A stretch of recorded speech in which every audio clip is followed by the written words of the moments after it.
किसका जय गुरुदेव नाम किसका प्रभु का पावन नाम प्रभु का पावन नाम जय गुरुदेव सतगुरु शांति वाले तुमको लाखों प्रणाम। सतगुरु शांति वाले तुमको लाखों प्रणाम। भक्तों के रखवाले तुमको लाखों प्रणाम। भक्तों के रखवाले तुमको लाखों प्रणाम। सुखदारा परिवार है जितने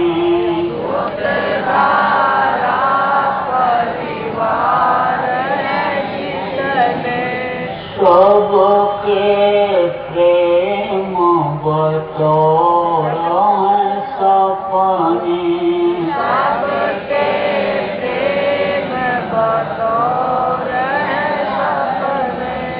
अंत समय कोई नहीं अपने अंत समय कोई नहीं अपने। भव पार लगाने वाले तुमको लाखों प्रणाम।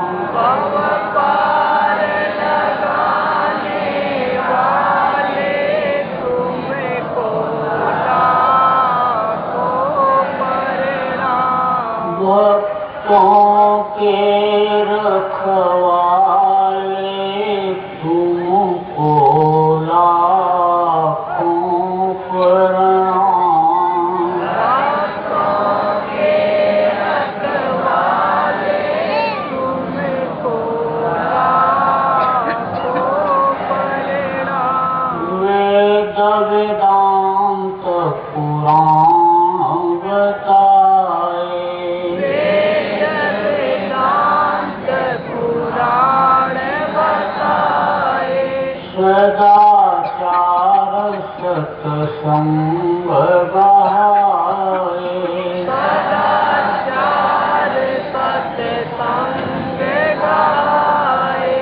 ज्ञान योग का वेद सिखाए ज्ञान योग का वेद सिखाए। ज्योति जगाने वाले तुमको लाखों प्रणाम। ज्योति जगाने वाले तुमको लाखों प्रणाम। भक्तों के रखवाले तुमको लाखों प्रणाम। भक्तों के रखवाले तुमको लाखों प्रणाम। भक्तों पर हैं तुम्हारे लोचन भक्तों पर है तुम्हारे लोचन। संकट तारण शोक विमोचन संकट तारण शोक विमोचन। गुरु तुम ही पापों के मोचन गुरु तुम ही पापों के मोचन। शब्द भेद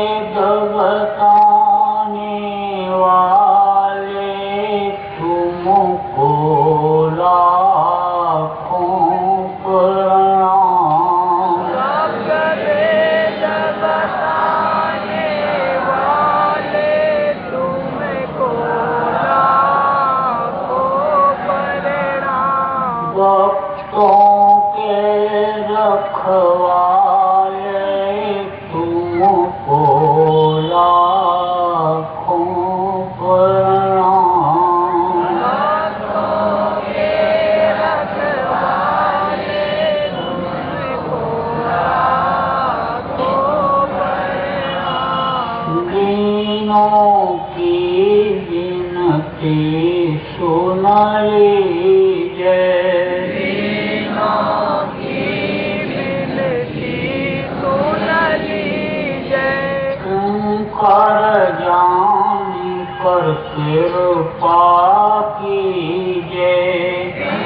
कर जान की कृपा कीजिए। दर्शन अपना हरदम दीजिए। दर्शन अपना हरदम दीजिए। यम त्रास मिटाने वाले तुमको लाखों प्रणाम। यम त्रास मिटाने वाले तुमको लाखों प्रणाम। भक्तों के रखवाले तुमको लाखों प्रणाम। भक्तों के रखवाले तुमको लाखों प्रणाम। सतगुरु शांति वाले तुमको लाखों प्रणाम। सतगुरु शांति वाले तुमको लाखों प्रणाम। तुमको लाखों प्रणाम। तुमको लाखों प्रणाम। जय गुरुदेव।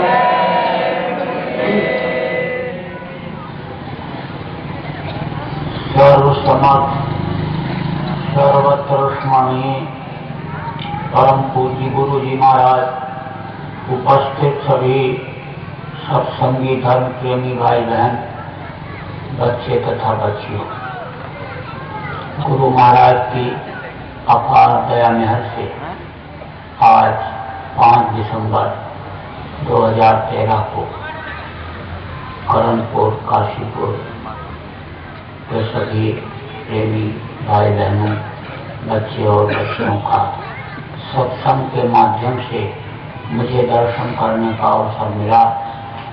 बड़ा ही अच्छा समय रहा है। सत्संग मनुष्य के जीवन के लिए बहुत ही जरूरी चीज है।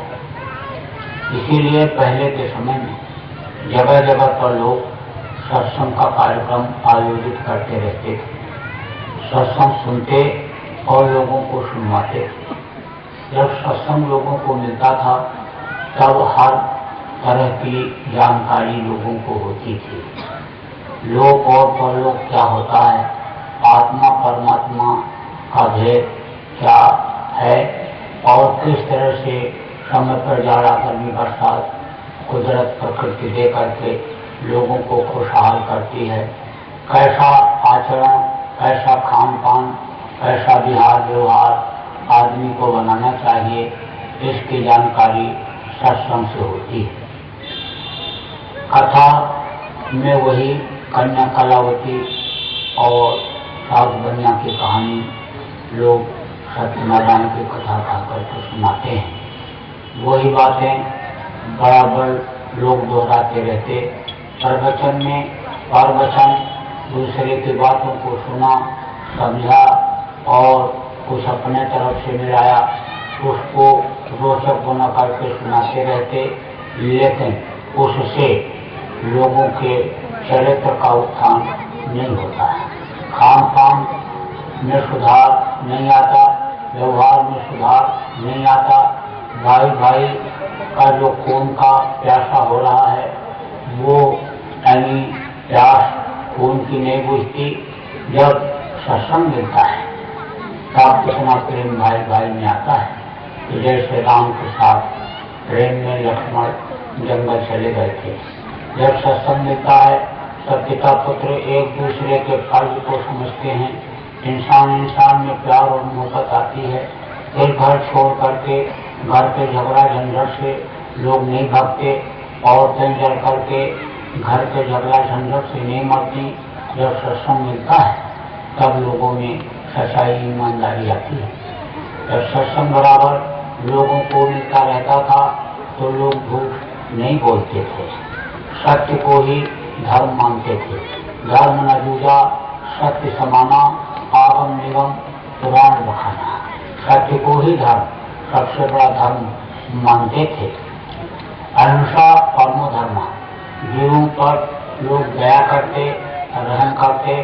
कहा बिस्मिल्लाह रहमानिर रहीम, वो मालिक रहमान है, वो रहम दिल है, रहम करता है, इसलिए रहम दिल बनो। मुसल्लम ईमान रखो, मुसल्लम रहमान बनो, मुसलमान बनो। इस तरह का तकलीफ जब लोगों को मिलता था तब लोग जीवों पर दया करते थे। हिंसा हत्या इतनी नहीं होती थी, लोगों में सेवा भाव था। आप इस बात को समझो कि गांव में किसी के यहाँ कोई गम या खुशी हो तो पड़ोस के लोग इकट्ठा होकर के उसकी मदद करते। घी से, दूध से, अनाज से, सामान से, श्रम से यानी मेहनत से उसके गम या खुशी के कार्यक्रम को संपन्न किया करते थे। आप इस बात को समझो कि जब सत्संग लोगों को मिलता था तो बड़ा ही सौहार्दपूर्ण वातावरण था। इंसान अपने शरीर के लिए ही नहीं, उस आत्मा के लिए भी लोग करते थे। जब सत्संग मिलता है तब इस चीज की जानकारी होती है कि यह दुनिया अपनी नहीं है, दुनिया की चीजें ये अपनी नहीं है, ये सब छोड़ करके जाना है। जितने भी लोग इस मनुष्य शरीर में आए सब छोड़ करके चले गए, चाहे राजा महाराजा रहे हों, फिर साहूकार रहे हों, चाहे पूंजीपति रहे हों, चाहे पंडित मुल्ला पुजारी रहे हों, चाहे अवतारिक शक्ति राम जैसे भगवान, कृष्ण जैसे भगवान, कबीर गोस्वामी, पलटू गुरु नानक जैसे देव रहे हों, लेकिन सबके सब मनुष्य शरीर में आए और छोड़ करके चले गए। जब सत्संग मिलता है तब इस चीज की जानकारी होती है। आप इस बात को समझो कि जब से सत्संग का अभाव हुआ इस दुनिया को ही लोगों ने अपना मान लिया और दुनिया के लिए ही सब कुछ, दुनिया का काम सब लोग करने लग गए और इसी को अपना असला काम मान लिया, जबकि अपना कुछ भी नहीं। घर लोग बनाते हैं, 10-12 साल तक घर बनाने में लगता है। लोगों से कहते हैं मेरा घर बन रहा है, मेरा घर बन रहा है, बुला बुला करके ले जाते हैं, दिखाते हैं। कोई तारीफ करता है बहुत बढ़िया बन रहा है। लोगों से कहते देखो कितना बढ़िया मटेरियल लाया हूँ, कितना बढ़िया सामान लाया हूँ। कोई सलाह देने वाला इंजीनियर मिल जाता, कहता ये थोड़ा सा गलत हो गया, इसको अभी तोड़ करके फिर से इसको सीधा कर दो, खिड़की यहाँ लगा दो, दरवाजा यहाँ लगा दो।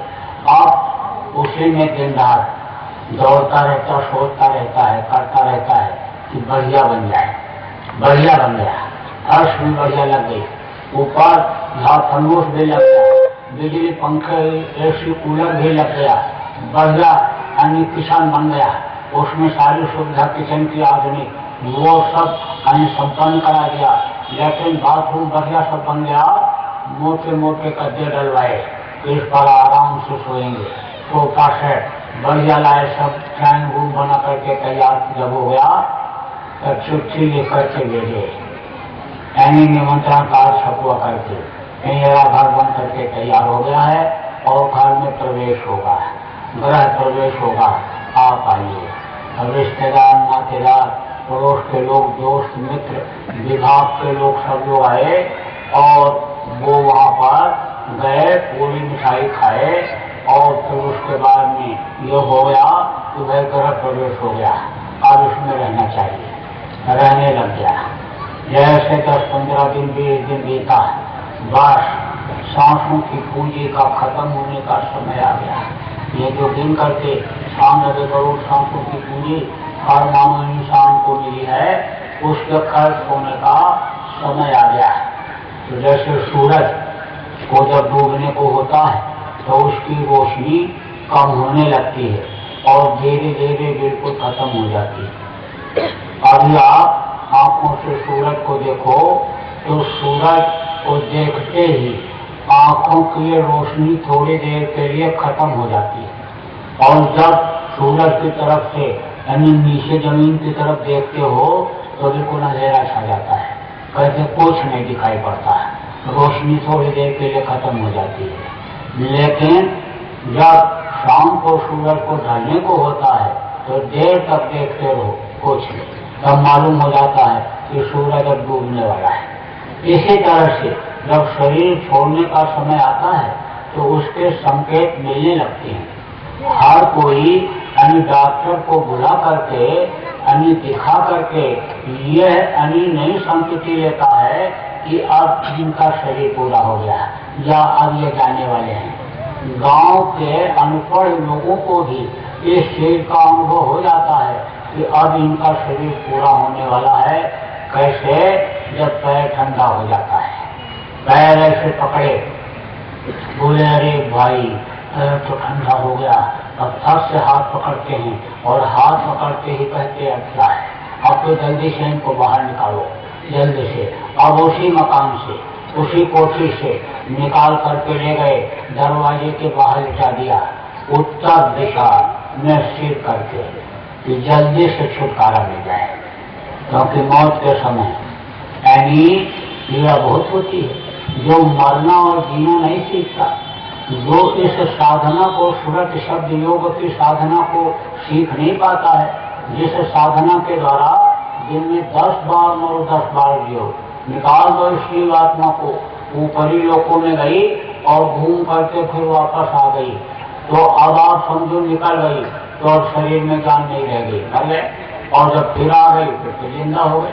तो ये क्रिया जिसको नहीं आती है उसको आखिर में तकलीफ होती है निकलने में।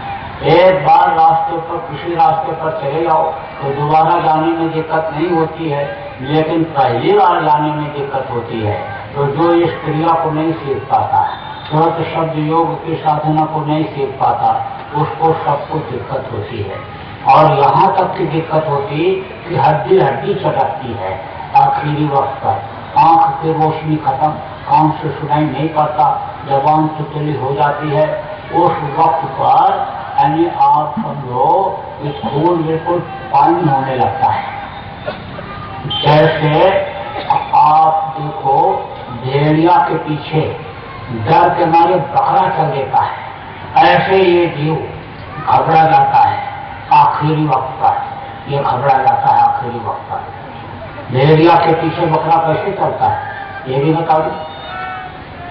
भेड़िया इतना बड़ा जानवर होता है, गांव के बाहर रहता है, और बकरा इतना ऊंचा है। जब भेड़िया गांव में जाता है तो बकरा के कान में से धीरे से मारता है ऐसे, और बकरा इतना डर जाता है कि भेड़िया के पीछे चल देता है।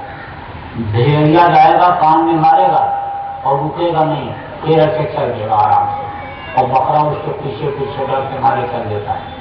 जब गांव के बाहर निकल जाता है तब बकरा घूम करके यानी भेड़िया घूम करके और बकरे के पीठ पर बैठ करके, और उसके गर्दन में नस होती है, उसी को ऐसे दबाता है, बस वो गिर जाता है, बेहोश हो जाता है, और फिर उसका गला काट देता है, फिर खून पीता है। ऐसे ही ये जीवात्मा घबरा जाती है, उनको देखते ही खून पानी हो जाता है। डर के मारे काका चाचा मामा दादा मामा सबको ये पुकारता है, लेकिन कोई मददगार नहीं होता है। जवान लड़का खड़ा रहता, रिश्तेदार खड़े रहते, पड़ोस के लोग खड़े रहते, कोई मदद नहीं कर सकते। आस पास बोधा खड़े, सभी बचावे हाल और महल से हमको ले चलो, ऐसो काल करा। तो ऐसे समय पर दर्द बहुत होता है। सहजो भाई ने लिखा कि सहजो मौत के समय पीड़ा उठे अपार, बिच्छू 60,000 जो डंक मारे एक साथ, जैसे 60,000 बिच्छू एक साथ बदन में डंक मारे दर्द पैदा हो, ऐसा दर्द मरते समय होता है। अब जब दर्द होता है और छटपटाता है जीव, तो हर कोई की ये इच्छा होती है कि जल्दी से इसको छुटकारा मिल जाए। अब ये मालूम हो जाता है कि का कोई दवा दुआ काम करने वाली नहीं है, तो इससे अच्छा, छटपटाने से अच्छा है कि इसका शरीर ही छूट जाए। तो उत्तर सिर करते हैं। वैज्ञानिकों ने शोध करके बताया कि उत्तर सिर करके लेटाने में जो शरीर के अंदर, शरीर में सेल होते हैं, सेल जानते हो, जिससे तार से जलाया जाता है। जब रोशनी कम, जब सेल कमजोर हो जाता है तो रोशनी कम हो जाती है, और जब सेल बिल्कुल खत्म हो जाता है तो एकदम रोशनी बंद हो जाती है। ट्रांजिस्टर बताते हो, जब कम आवाज हो जाती है, सेल डाउन हो जाता है तो आवाज कम हो जाती है, और बिल्कुल खत्म हो जाता है तो बजना, बोलना, रेडियो बिल्कुल बंद कर देता है। उसी तरह से शरीर के अंदर सेल होते हैं। तो वो उनकी सोच यह है, वैज्ञानिकों का रिसर्च ये रहा है कि सिर अगर उत्तर करके लेटेंगे तो सिर जल्दी डिस्चार्ज हो जाएंगे। इसीलिए बहुत से लोग अभी कहते हैं मैं उत्तर सिर करके मत लेटो, नहीं आयु कम हो जाएगी।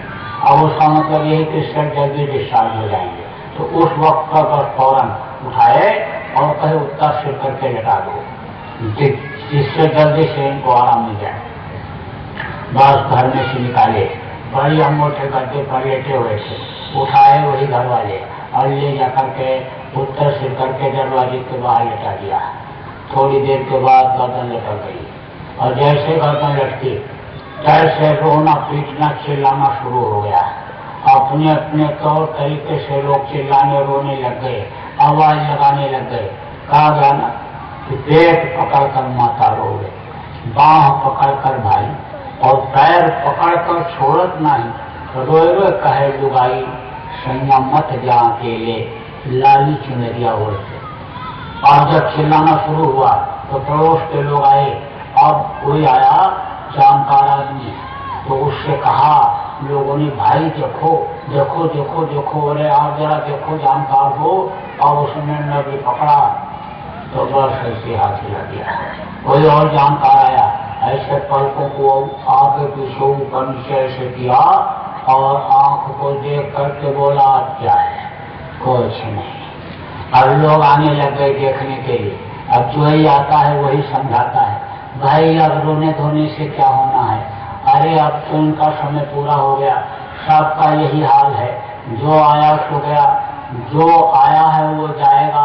राजा रंग फकीर, कोई जाचे पालकी, कोई बधे जंजीर, सबको जाना है, ये मृत्युलोक है। यहाँ पर एक से एक राजा महाराजा आए, बड़े बड़े किला बनवाए, महल बनवाया, अटारियां बनवाई और फाटे तैयार किए, दूसरे राज्यों पर चढ़ाई किया, लूटपाट करके लाए, धन दौलत सब छोड़ करके चले गए। यहाँ तो सब छोड़ के जाना है, ये तो मृत्युलोक है। और फिर क्या है, इन्होंने तो सब सेट कर दिया, घर मकान बनवा दिया, खेती गृहस्थी सब इन्होंने सेट किया, लड़का बिटिया का ब्याह भी कर दिया। अब क्या है, लड़के बड़े हो गए, कमाए खाएंगे, अब क्यों रोना धोना, अरे तबीयत खराब हो जाएगी, अरे भाई अब रोने से कोई काम नहीं चलने वाला, अब तो इनका इंतजाम करो, जल्दी से ले जाओ, जलाओ, नहीं तो मिट्टी खराब हो जाएगी। इसको मिट्टी कहने लगते हैं। इतने आदमी यहाँ बैठे हो, अभी किसी को कह दो ये तुम्हारा मिट्टी है, मिट्टी, तो कहेगा मिट्टी है, ये मिट्टी है, अंधे हो क्या, ये मिट्टी है, और थप्पड़ मारेगा।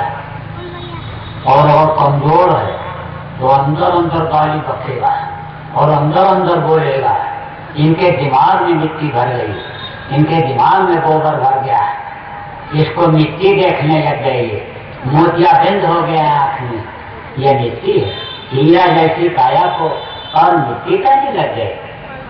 अब जैसे इस पिंजरे से पंछी उड़ता है, इसको मिट्टी ही कहते हैं। चाहे राजा महाराजा का शरीर हो, सेठ साहूकार का हो, पूंजीपति का हो, पंडित मुल्ला पुजारी का हो, वैज्ञानिक ज्योतिषी का हो, किसी का भी हो, सबको लोग मिट्टी ही कहते हैं। और कहते जल्दी से ले जाओ, इनको जलाओ, नहीं तो मिट्टी खराब हो जाएगी। बस वही लड़का जो सेवा करता था, जो हाथ पैर दबाता, मालिश करता, रोटी खिलाता, नहलाता, धुलाता, वही लड़का ले जा करके शमशान घाट पर जला करके राख कर देता है।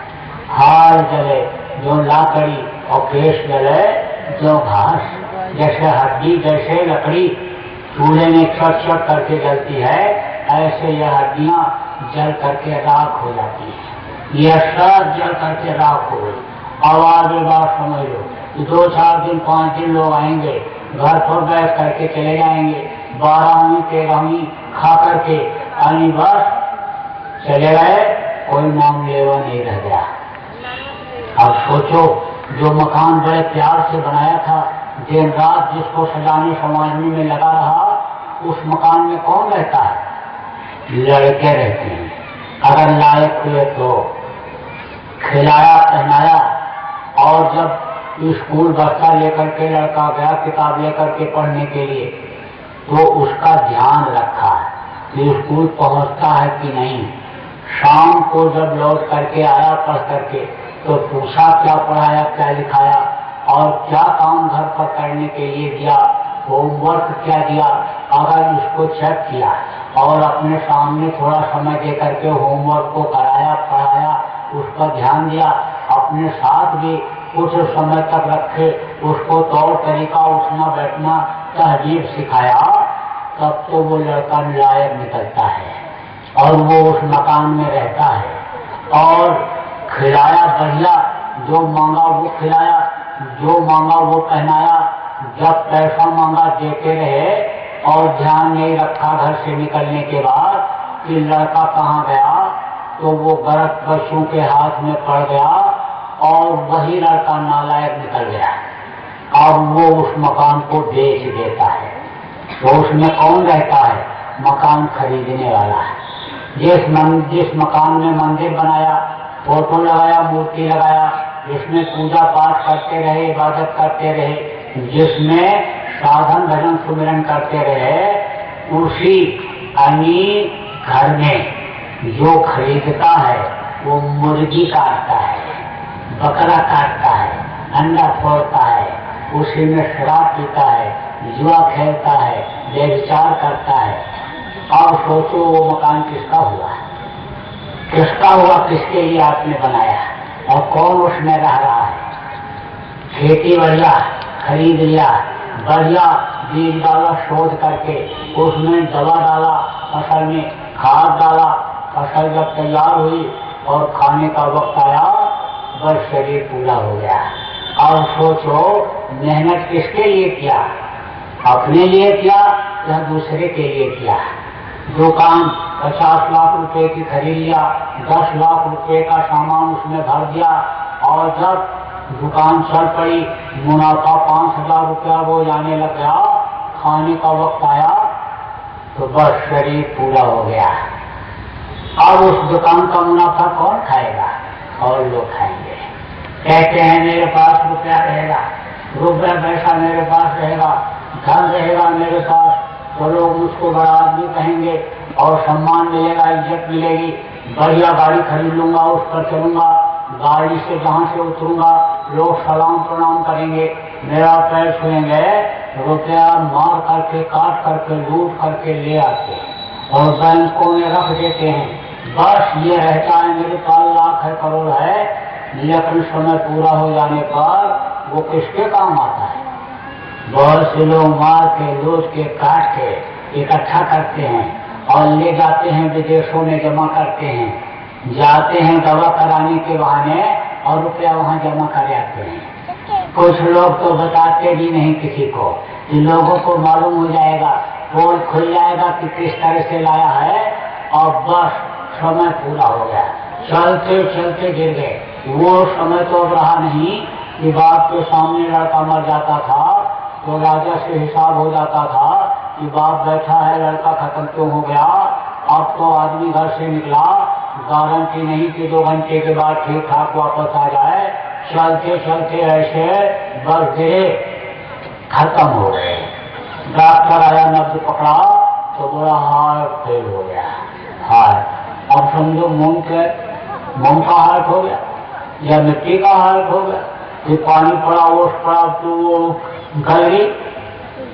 और जब हार्ट फेल हो गया तो वो रुपया जो बैंक में जमा है वो किसका होगा? बैंक का होगा, दूसरे देश का होगा। तो अपना काम तो ये कुछ है ही नहीं। आज देखो लोग कहते हैं मार दो काट दो, लूट करके ले आओ, कुछ नहीं होगा, जीत जाएंगे हाई कोर्ट से, सुप्रीम कोर्ट से मुकदमा कैसे के बल पर। लेकिन एक समय ऐसा आता है कि हाई कोर्ट और सुप्रीम कोर्ट के जजों को भी इंसाफ के तख्त के सामने खड़ा होना पड़ता है।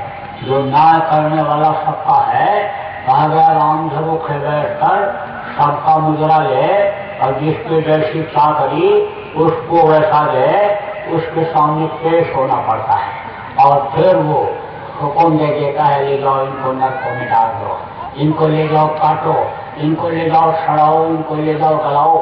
बड़ी तकलीफ नरकों। आप इस बात को समझो कि काबू पर सिर नीचे पीना, ऊपर पांव बांध जो जीना, भरी कड़ाही तेल जलाया, घर भर जीवों को छौंक लगाया, तपस्या जो निष्ठिन लाई, दाऊ पर जीवों को रखे, सिर नीचे और पैर ऊपर करके बांध देते हैं और फिर मारते हैं, कोड़ा लगाते हैं। 100 कोस तक चिल्लाने की आवाज जाती है, कोई सुनवाई करने वाला नहीं मिलता है। बड़े बड़े कड़ा तेल से भरे हुए, नीचे आग जलती रहती है, जैसे छौंका लगाया जाता है ऐसे जीवों को उसमें डाल देते हैं, उसी में उबलते रहो, कोई सुनवाई नहीं। आप इस बात को समझो कि कुत्ते को एक डंडा मारो तो कुत्ता चिल्लाता रोता हुआ जाएगा और थोड़ी दूर जाने के बाद उसे पीछे घूम करके देखेगा, या तो नहीं रहा है, और देखेगा कि आ रहा है तो तेज भगता है। अब कुत्ते के आंख में पट्टी बांध दो, कपड़ा बांध दो और फिर एक डंडा मारो तो रोता हुआ जाएगा और फिर उसके बाद ऐसे घूम करके देखेगा, लेकिन देख नहीं पाएगा कुछ, तो वो और तेज भगता है कि आ रहा है पीछे अभी और मारेगा। ऐसे ही आंखें फोड़ देते हैं और फिर उसके बाद कोड़ा लगाते हैं, मारते हैं और वो भगता है, गिरता है, पड़ता है, हाथ टूटता, दांत टूटता है। ये शरीर तो छूट जाता है, लेकिन पिशाच का जो शरीर होता है जिसमें जीवात्मा सजा भोगने के लिए डाली जाती है, वो मनुष्य जैसा ही शरीर होता है, इसी तरह से उसमें सजा भोगवाते हैं।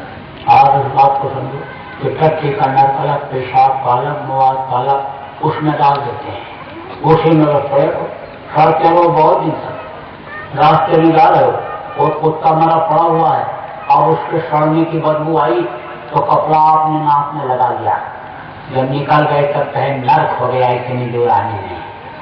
लेकिन जो मुर्दों का ही नर्क हो, जिसमें मुर्दे ही सड़ते रहते हों, उसमें अगर डाल दिया जाए तो कितनी बदबू आएगी। हम मुर्दों का नर्क अलग है, उसमें भी डाल देते हैं, उसमें भी सजा भोगनी पड़ती है।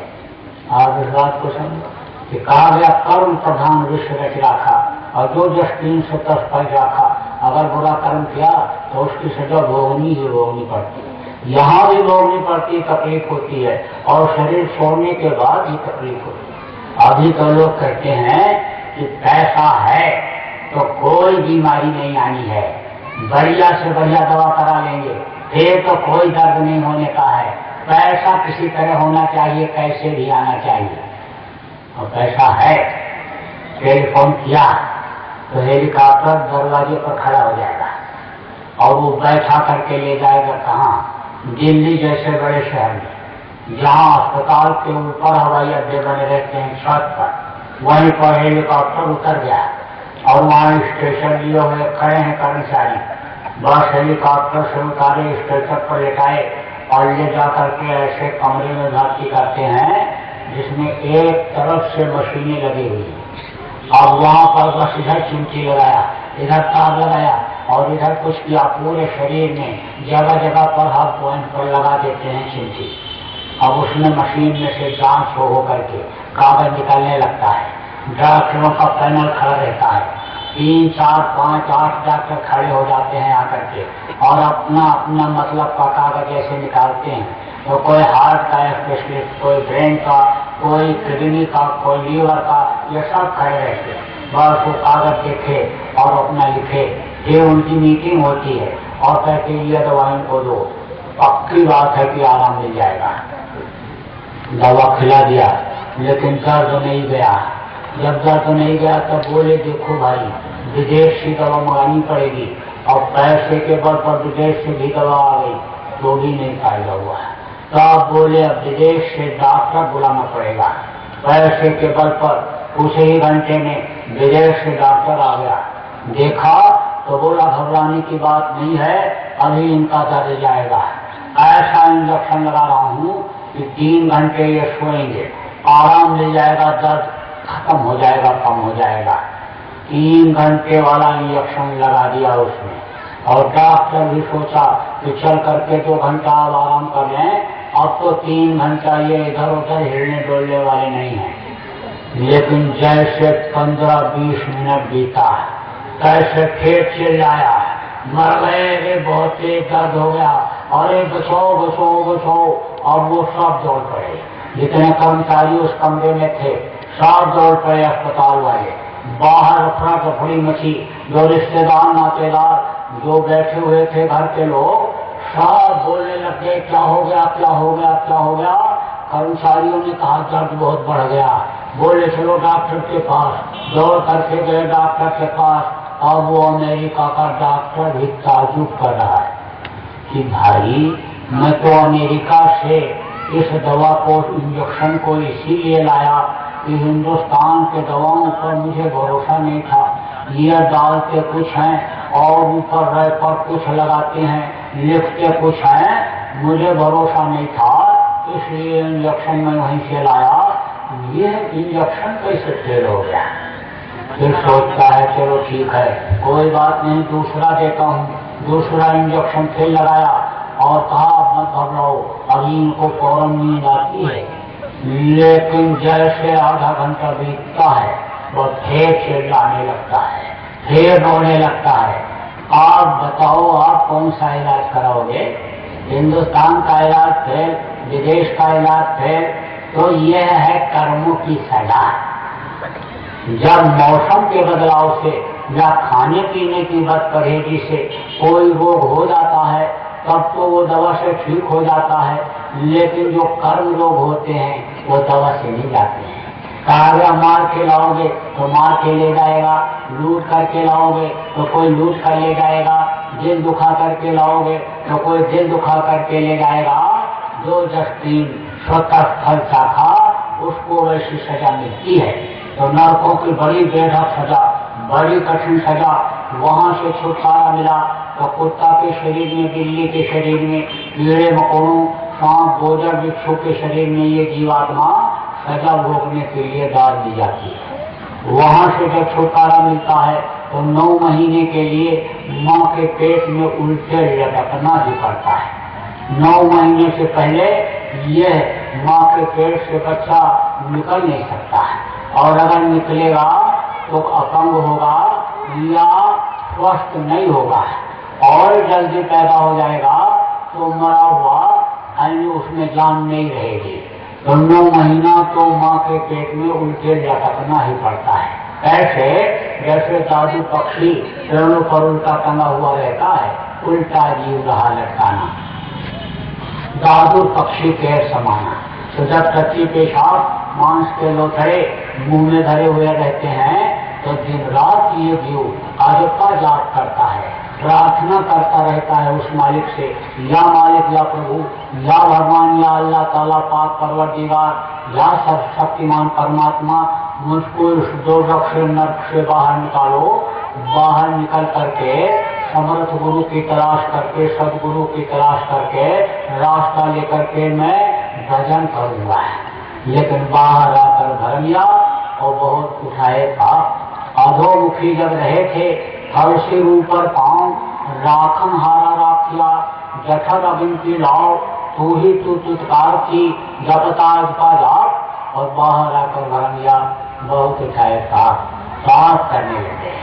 जो पैर अच्छे काम के लिए गया उससे बुरे काम के लिए गए, जो हाथ अच्छा काम करने के लिए गया उससे बुरा काम किया, आंख से बुरा देखा, कान से बुरा सुना, मुंह से बुरा बोले, बुराइयों में फंस गए हैं और वो वादा सब भूल गया है। कभी कभी आदमी को माँ के पेट का वादा याद आता है, जब किसी मुर्दा को जलवाने के लिए या गड़वाने के लिए शमशान घाट पर जाता है। जब तक वहाँ मुर्दा जलाने की तैयारी होती है तब तक लोग बहुत अच्छी अच्छी बातें करते हैं। क्या गया बेचारे के साथ, सब यही छोड़ गया, नंगा रह करके भूखा रहकर, धन कमाया, मकान बनाया, बाल बच्चों को पढ़ाया लिखाया, रोजी रोजगार में लगाया, धन पुत्र परिवार मान प्रतिष्ठा वैभव सब कुछ होते हुए कोई भी के साथ नहीं गई, हंसा अकेले उड़ गया। तो जो बगल में बैठा हुआ आदमी रहता है, कहता भाई साहब यही हाल एक दिन सबका होगा, यह शमशान भूमि है, यहाँ पर सबको आना पड़ेगा। दूसरा बोल बैठता उसी में, अरे ये मरघट है मरघट, यह किसी को नहीं छोड़ेगा, यह सबसे दोस्ती करेगा, ये एक दिन सबको बुलाएगा। अब फिर और कोई दूसरा बोलता है, भाई इसीलिए तो कहते हैं कुछ वहाँ के लिए करना चाहिए, ये दुनिया संसार सबको छोड़ना है, यहाँ जो कुछ कर रहा है उसका कोई काम नहीं है, उसका काम तो दूसरा है। धाम अपने चलो भाई, पराए देश में कसना, ये पराया देश बताया गया। अपना धाम अपने घर चलने के लिए ये मनुष्य शरीर दिया गया, साधना का घर, पूजा का मंदिर, इसको बताया गया। इसी में वो मालिक मिलता है, इसी में देवी देवताओं का दर्शन होता है। और भैया जब वो भगवान का दर्शन हो जाए और भगवान जब साथ में रहे तो ये समझो कि अंत राम कहियावत नहीं, यानी कोटि कोटि मन जतन कराही, यानी अंत राम कहियावत नहीं। लेकिन जब अंत में वो भगवान साथ में रहेगा तब फिर काहे को भैया तकलीफ होगी, कुछ नहीं होगा। अब वो सब सुना देता है सत्संग, नौजवान सब बैठा सुनता रहता है, कहता बात ये सब लोग बिल्कुल सही कह रहे हैं, लेकिन भैया भजन भाव भक्ति का तो माहौल ही नहीं है। अरे क्या करूं, अगर दिन रात नहीं चलूंगा, मेहनत नहीं करूंगा, बच्चे भूखों मर जाएंगे, बच्चे छोटे छोटे हैं, घर मकान बना नहीं है, अरे रास्ते सेट हो जाए तो फिर तो इसी काम में लगना है। असला काम और मेरे समझ में आ गया कि अपना असला काम क्या है, जब बाहर का काम और बाहर का घर और बाहर की दुनिया भैया किसी की नहीं है, यह चीज तो समझ में आ गई। लेकिन गृहस्थी सेट हो जाए, बस आया और गृहस्थी को सुलझाने लगा और यह उलझती चली गई। आज तक किसी की गृहस्थी सेट हुई, किसी की नहीं, और जितना सुलझाता है उतना ही उलझती जाती है। और ऐसा फंसता है गृहस्थी में कि जैसे एक कटोरे में आप मधु रख दो, शहद, तो एक मक्खी आती है और कटोरे के ऊपर बैठ करके शहद को खा करके उड़ करके चली जाती है। दूसरी मक्खी आती है, कटोरे में कूद पड़ती है, भर पेट मधु खाती है, लेकिन उसके पंख फंस जाते हैं, निकल नहीं पाती। इसी में ऐसे फंस जाता है और इसी में जोश जवानी खत्म, न चाहते हुए आ गई बुढ़ापा। बुढ़ापा में हाथ पैर सब कान ढीले पड़ जाते हैं। बुढ़ापा में तो मन जवान होता है, अच्छा खाना, अच्छा कपड़ा, अच्छी चीजें, पूरे बिरादरी का मुखिया मैं ही बन जाऊं, बस मैं ही सब कुछ रहूं, मेरे पास धन दौलत मान प्रतिष्ठा सब हो जाए, बस है जिंदगी ऐसे खत्म देखते देखते कि पानी तेरा बुदबुला, पानी तेरा बुदबुला, अस मानुष की घाट, और देखा छिप जाएंगे जो तारे पदार्थ। रात को देखो आसमान में तारे दिखाई पड़ते हैं, सुबह होते ही तारे छिप जाती हैं, पानी बरसता है, पानी में बूंदें गिरती हैं, बुलबुले निकलते हैं, लेकिन देखते देखते बुलबुले खत्म हो जाते हैं। इसी तरह से मानव इंसान की जिंदगी सब खत्म। अब जिस काम के लिए शरीर मिला वो काम अगर पूरा नहीं हुआ तो फिर तो क्या है, वही नर्क का दरवाजा, और फिर वही 84, और फिर वही माँ के पेट में उल्टे रखना। तो गुरु महाराज ने हमारे ये तो समझाया, कहा ना मालूम कितनी बार तुम नरकों में गए, 84 में चक्कर काटे, ना मालूम कितनी बार माँ के पेट में उल्टे लटकाए गए, अपने घर अभी तक नहीं पहुंच पाए। मिट्टी और पत्थर का घर, जिसको आपने अपना घर मान लिया, इसी को तो आपके बाप दादा भी कहते कहते चले गए, ये घर मेरा, ये घर मेरा, ये घर मेरा। तो इस घर को आपका घर कैसे मान लिया जाए? ये ना आपका घर है ना मेरा घर है। अरे अपना घर तो कहीं और है, जहाँ तो कभी अंधेरा होता ही नहीं, जहाँ कभी सूरज डूबता ही नहीं, परम प्रकाश रूप दिन राती नहीं कछते ही दिया घटबाती। देखा लोगों ने तभी तो लिखा, कहा बिना भूमि एक महल बना, स्वामी जोत या पारी रे, अंधा देख देख सुख पावे, बात बतावे सारी रे, अचरज देखा भारी साथ हो, अचरज देखा भारी। कहा जर्रे जर्रे में रोशनी है, कण कण में प्रकाश है, कोई हाइड्रोजन ट्यूबलाइट गैस बत्ती नहीं जल रही, जमीन नहीं है लेकिन महल बना हुआ दिखाई पड़ रहा है। और अगर जमीन भी वहां दिखाई पड़ती है तो आसमान से भी कोमल स्वच्छ और साफ। कोई वहां झाड़ू लगाता नहीं मिलता, कोई नावदान नाली साफ करता नहीं मिलता, वहां की तो सुंदरता ही नहीं। मणियों और मोतियों के अंगूरे और महल बने दिखाई पड़ते, मणियों और मोतियों से जड़ चबूतरी दिखाई पड़ते, अमृत के तालाब और पोखरे दिखते हैं, अमृत की बरसात होती रहती है, करोड़ों भोजन की बुलंदी रखने वाले सुंदर वृक्ष दिखाई पड़ते हैं, जिसमें ये रूहें जीवात्माएं पक्षियों की तरह से अनिल लटकी हुई चंचहाती मधुर आवाज करती रहती हैं। तो वो देश, वो अपना घर, उस घर में उस घर से आए हुए यहाँ बहुत समय हो गया और अभी तक नहीं पहुँच पाए। तो ये जो मनुष्य शरीर मिला वो उस काम के लिए मिला कि धाम अपने चलो भाई, पराये देश में फंसना। ये पराया देश है, ये काल भगवान का देश है और यहाँ आकर के फंस गए, अभी तक नहीं पहुँच पाए और अब की बार अगर चूक गए तो फिर जल्दी मनुष्य शरीर मिलने वाला नहीं है। और मनुष्य शरीर अगर नहीं मिलेगा तो और किसी शरीर में ऐसा रास्ता नहीं है कि जिससे अपने वतन, अपने घर, अपने मालिक के पास पहुंचा जा सके। रास्ता इसी में है और रास्ते का ज्ञान अगर न होता तो गोस्वामी जी महाराज कैसे लिखते कि साधन धाम मोक्ष कर द्वारा और पाई न जब अब लोग समारा, सो करत जो पावही, फिर धुन धुन पछताएं, नहीं करना ईश्वर मिथ्या दोष लगाए। साधना का घर, पूजा का मंदिर यही है। मिला लोगों को तभी तो देखा, तभी तो कहा कविताओं ने कि जो तिलवा ही तेल है, जो चकमक में आग और तेरा साईं तुझने जान सके सो जान। कहा फकीर ने कि अल्लाह अल्लाह का मजा मुर्शिद के महखाने में है और दोनों आलम की हकीकत एक पैमाने में है। ना खुदा मंदिर में देखा, ना खुदा मस्जिद में है। और शेख वीरेंद्र से पूछो जेल के आशाने में है। अब फिर उसने कहा कि जेल के आशाने में जब वो मालिक है तो दिखाई तो नहीं पड़ता, इसलिए एक दिल लाखों तमन्ना। दिल तो एक है लेकिन ख्वाहिशें बहुत हैं, इच्छाएं अनंत हैं। एक दिल लाखों तमन्ना, उसके फिर इतनी हविश, फिर ठिकाना है कहाँ उसको दिखाने के लिए। अब ठिकाना कहाँ रह गया जब हविश ही भरा पड़ा हुआ है तो जगह ही नहीं रहेगी। तब मिलेगा कैसे, ये भी बताया। कहा दिल का उजरा साफ, उस गंदगी को तू साफ कर जो तूने वहां पर जमा कर रखा है उस सिंहासन पर, उसके बैठने के स्थान पर, उस स्थान की तू सफाई कर। दिल का उजरा साफ कर, जाना के आने के लिए।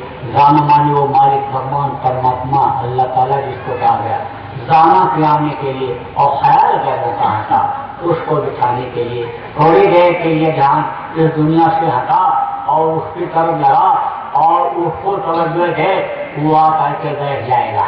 तो जब वो मालिक जिसने दुनिया बनाया है वो नहीं जाएगा, हर दुनिया की चीजों के लिए तरसने की जरूरत नहीं रहेगी। फिर पापी पेट के लिए इन्हीं गुनाह करने की जरूरत नहीं रहेगी। फिर तो जो इच्छा की नहीं मनना ही तो हर प्रकार का जरूरत नहीं। जिस पेट की आदमी इच्छा करता था उसकी वो इच्छा पूरी हो जाती थी। काश्तकार अपने खेत में खड़ा होकर के हाथ जोड़ करके पानी मांगता, बादल बरस जाते थे।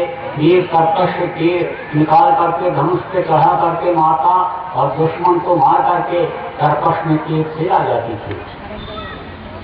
जब महाभारत शुरू होने को हुआ तो कृष्ण भगवान जायजा ले रहे थे कि कौन कौन वीर आए हैं और किनके पास क्या हथियार है।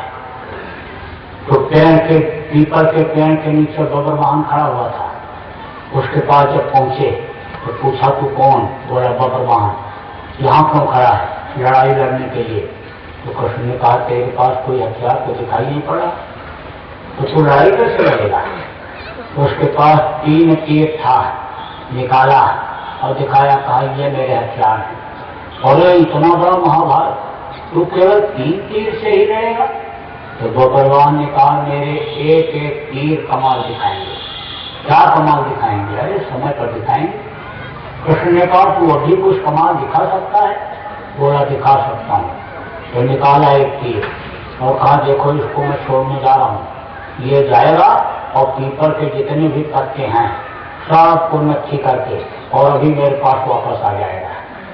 तो कृष्ण ने क्या किया, एक पत्ते को ले लिया मुट्ठी में और दूसरे पत्ते को पैर के नीचे दबा दिया। अब जब उसने तीर छोड़ा तो पीपल के ऊपर जितने भी पत्ते थे पेड़ पर सबको नक्की किया और उसके बाद जमीन पर आया, जितने सूखे गीले पत्ते पड़े हुए थे सबको नक्की किया और नक्की करके कृष्ण के पैर की तरफ जब बढ़ा तब बब्बर वाहन से लाया कि जल्दी से पैर हटाओ नहीं तो पैर जख्मी हो जाएगा, नक्की हो जाएगा। अब जैसे पैर उन्होंने हटाया, पत्ते को नक्की किया और फिर कृष्ण के हाथ की तरफ बढ़ा, तब फिर वो चिल्लाया जल्दी से मुट्ठी खोलो नहीं तो हाथ चला जाएगा। अब उस पत्ते को भी नक्की करके और फिर उसके कर्कश में आ गए। तो ऐसे ऐसे अनिर्वाण और ऐसे ऐसे शक्ति वाले लोग हुए हैं। तो जब कुछ आत्मशक्ति आ जाती है तो यह सब काम होता है। देखो सती सावित्री ने पति के प्राण को वापस ले लिया, सती अनसुईया ने ब्रह्मा विष्णु महेश को छोटा छोटा बच्चा बना दिया। तो एक साधे सब सधे और सब साधे सच्चाए। साधा लोगों ने इसी शरीर से साधा, इन्हीं दोनों आंखों के बीच से रास्ता गया हुआ है जिससे उस मालिक का दर्शन दीदार किया जा सकता है, आनंद लिया जा सकता है। कहा न कभी साहब कि जो तिलमा ही तेल है, जो चकमक में आग और तेरा साईं को जिन्हें जान सके सो जान। तब उन्होंने रास्ता बताया कि कैसे उसको देखा जा सकता है, कैसे उसे मिला जा सकता है। तब पाखी मध्य पाखी चमके और पाखी मध्य द्वारा और ते द्वारे दूरबीन लगाओ तो तेरे हो जाए पारा। फकीर ने भी कहा कि ऐन के अधर, ऐन मानी यह चेहरा, ऐन के अधर 2 चश्म के बीच, चश्म माने आंखें, आंखों के बीच में खशम को खोल, खशम माने पथ, परमात्मा की तलाश कर जहाँ झलक तारा, जहाँ तारा झलकता है। ऋषि मुनियों ने कहा अंदर में प्रकाश है, हजरत मोहम्मद साहब ने कहा अंदर में रोशनी है, ईसा मसीह ने कहा if thine eye be single, thy whole body shall be full of light। उन्होंने भी इसी चीज को कहा। तो जहाँ झलक तारा उसी बीच खुद खुदा का तख्त है, उसी के बीच में परमात्मा बैठा हुआ है और सृष्टि से देव जहाँ बहिष्ठ को तारा। तो इन्हीं दोनों आंखों के बीच से रास्ता गया।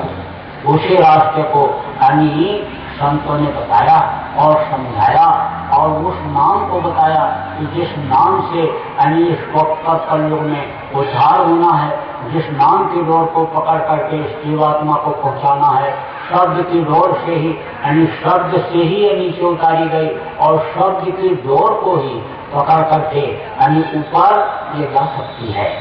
ऐसी दशा देख जीवों की। सतपुरुष ने की दया महान और संत रूप हुए जग में आए, सत्य लोक का पता बतान, सुरत शब्द का सच्चा मार्ग, संत मता का किया बखान और शब्द शब्द सीढ़ी रच डाला तो चढ़ चढ़ पहुंचो अगम ठिकान। तो वो रास्ता हमारे गुरु महाराज ने बताया लोगों को। कोई भी पहुंच गया गुरु महाराज के पास तो उन्होंने टकराया नहीं, कोई कैसा भी रहा हो, क्योंकि समर्थ गुरु के पास कोई कैसा भी पहुंचता है तो वो सफाई कर देते हैं।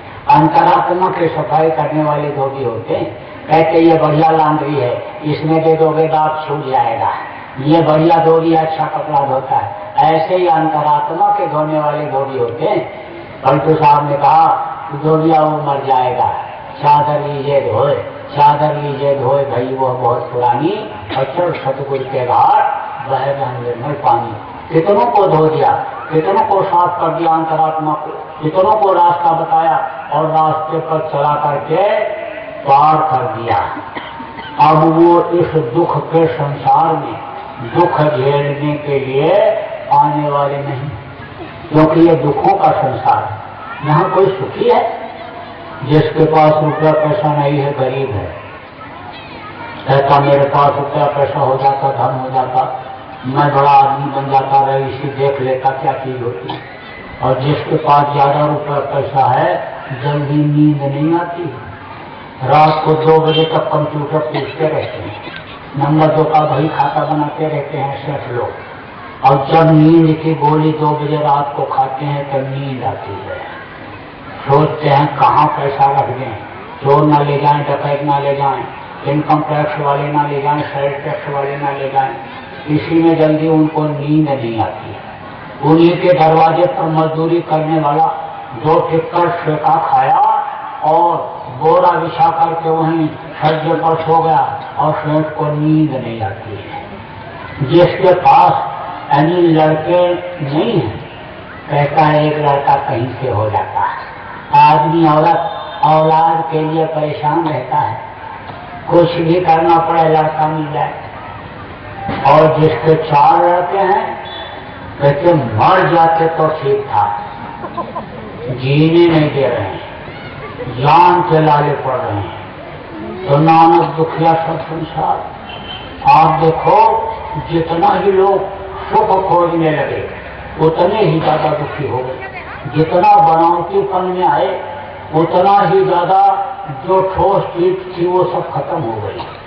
आप इस बात को देखो कि खाने लगे बढ़िया मैदा और मलाई तो समझो रोगी हो गया शरीर।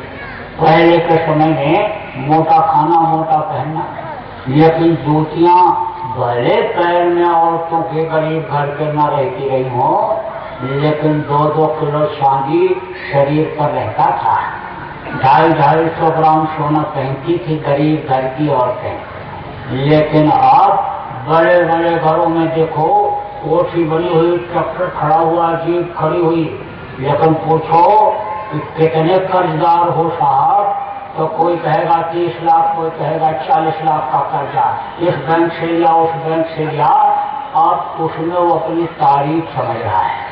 अब बैंक वालों ने जिस दिन फरोख्ती का आदेश दे दिया वो सब नीलाम बनी बनाई, इज्जत खत्म हो गई। अब आप उस बात को समझो कि घर घर में कला और घर घर में झंझट और घर घर में तकलीफ हो गई। आपके कोठी के बगल में, मकान के बगल में कोई गरीब आदमी रहता है और उस गरीब घर में जब सास बहू लड़की हैं तो जोर जोर से चिल्लाती हैं और भद्दी भद्दी गाली एक दूसरे को देती हैं।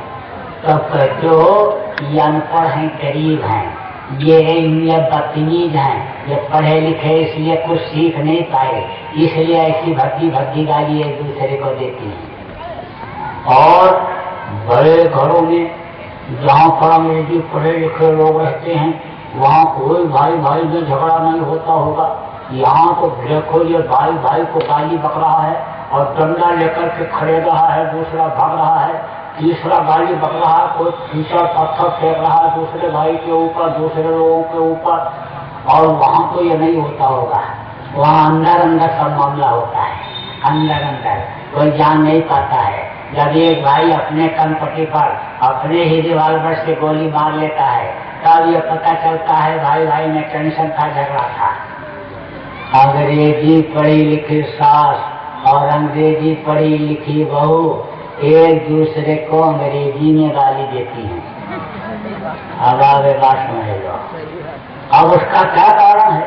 वक्त बदल गया, समय बदल गया, सोच बदल गई। वो स्वामी जी ने लिखा कि बहू लड़किनी पर घर लाई, राखों ने पलक की लाई। जैसे ये पलकें आंखों को बहुत ही संभाल के बचा करके रखती है, इसकी रक्षा करती है। ऐसे धूप लगी तो ये पलक अपने आप बंद हो जाती है। तेज हवा आई पलक बंद हो जाएगी, धूल आई, ठंडी आई, तेज हवा आई ठंडी की तो पलक अपने आप ऐसे बंद हो जाती है, आंखों को बचाती है। ऐसे ही दूसरे के घर की लड़की को जब बहू बना करके पहले के समय में लोग अपने घरों में लाते थे तो रखते थे, बड़े लाड़ प्यार से रखते थे, इज्जत के साथ रखते थे, कहते थे घर की लक्ष्मी आ गई, इसी से बरकत मिलेगी।